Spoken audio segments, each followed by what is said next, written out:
Australia के एक बहुत ही सुंदर और हरे भरे जंगल में जर्राह नाम का एक नन्हा कोआला रहता था।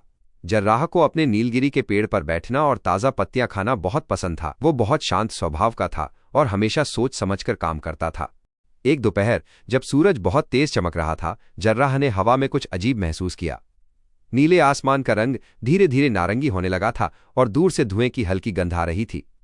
जर्राह समझ गया कि जंगल में कहीं आग लगी है।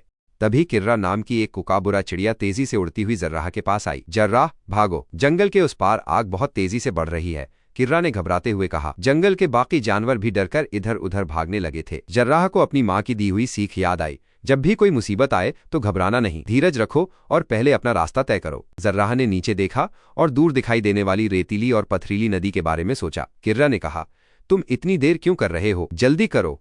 जर्राह ने शांति से जवाब दिया, किर्रा, अगर मैं बिना सोचे समझे भागूंगा तो मैं आग की चपेट में आ सकता हूँ। मुझे धीरे धीरे उस पथरीली नदी तक पहुंचना होगा जहां आग नहीं पहुंच पाएगी। जर्राह बहुत सावधानी से पेड़ से नीचे उतरने लगा। उसे पता था कि जमीन पर आग की गर्मी ज्यादा हो सकती है, इसलिए वो हर कदम फूंक फूंक कर रख रहा था। उसने हिम्मत नहीं हारी और अपना धैर्य बनाए रखा। जमीन पर पहुंचते ही जर्राह को यिंदी नाम का एक छोटा बिल्ली मिला। यिंदी झाड़ियों के पीछे छिपकर रो रहा था क्योंकि उसे रास्ता नहीं मिल रहा था। डरो मत यिंदी, मेरे साथ आओ, जर्राह ने नरमी से कहा। जर्राह और यिंदी धीरे धीरे नदी के किनारे पहुंच गए।